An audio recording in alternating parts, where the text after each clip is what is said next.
going on, people? It is a beautiful Monday morning. I appreciate you guys for checking this out. You see the headline. Apparently, Kyrie Irving has reached out to a LeBron James to kind of just tap in and see what's his interest level in possibly leaving LA and joining up with the Dallas Mavericks to form, I guess, again, what everyone calls Big Three. But I feel like this would, at least to a certain level, be a Big Three with a Luka Doncic, Kyrie Irving, and a LeBron James trio. We're talking about a 38-year-old guy. We know what LeBron James is. Whether you think he is or not, he's in the greatest player of all time conversations. These debates happen all the time, whether you agree or not. Scoring 40 in his last game, we see he still has the ability. So I'm not worried about, to me, I guess that alone shows me that at least this front office is not possibly going to just sit on their hands, because again, what it does also confirm is that, I guess, about a week or so ago, a report came out that Kyrie Irving had a handshake deal with Nico Harrison in the front office after he was acquired from the Brooklyn Nets, that he would be re-signing with the team.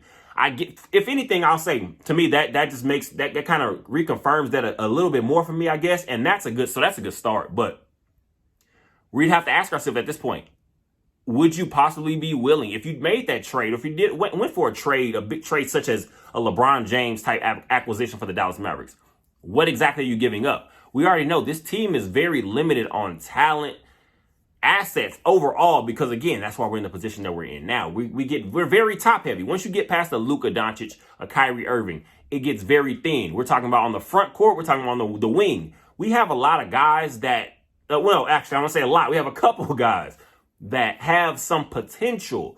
We're talking about what possibly a Jalen Hardy can do in year 2 and on going forward in his career. He showed lots of flashes last year. Now just clean up the small minor details and be consistent. We're talking about a Josh Green. I'm a Josh Green supporter, but at some point the potential has a shelf life. I'm a big believer in that. Potential has a shelf life. You can't talk about potential forever. Maybe there's a team like the Lakers or something that sees a Josh Green type player and thinks maybe there's something in his game that he hasn't unlocked that we feel like we could help him unlock. Of course, we have possible future first round picks. I'm going to say automatically, of course, we're going to use common sense. There's no way this trade is happening to me. That trade could even possibly happen without giving up your 10th overall pick this year. Of course, I'm sure at least a couple future first round picks. What do you think a LeBron James can add to your team going forward, 38 and older? Of course, at this point now, we're talking about a team like the Los Angeles Lakers. They could be in a bit of a situation because, again, they were spiraling pretty much going on throughout the season. But until they made their trades for a player like Jared Vanderbilt and also a D'Angelo Russell, those type players helped turn their season around and help get them to on a nice, solid postseason run. We know how it ended for them. So now you have to ask yourself, are you willing to just run it back again, try to add a couple more pieces to that roster? Are you going to try to pretty much not necessarily blow it up or full-blown rebuild, but is it time to start making some serious decisions? Because, again, we're talking about Anthony Davis. We know what his level of talent is, but also injuries. How available is Anthony Davis going to be for the Los Angeles Lakers? So they need to ask themselves, is it time to maybe look at some other possible I guess just ways to handle the future of that team. So we're going back to the Dallas Mavericks. We have also an issue, like you said, we talked about with front court. But I feel like one thing we're in now, we're in kind of the realm or the era of what I'll call positionless basketball. You have 6'8", 6'9" guys that are your predominantly your ball handlers. You have a guy, look at the NBA Finals right now, Nikola Jokic, plays the center position, but he's a playmaking, just pretty much artist out there. You can't build that in the lab because, again, some of these guys either have it or they don't. I'm more so about your skill set. I want to know what exactly you can bring to the team, not exactly what your position per se is, but what you actually can bring to the team. I feel like there's no way I don't think you could at some point, you'll figure out a nice matchup with a Kyrie Irving, a generational type player like a Luka Doncic, a LeBron James. We know what he is.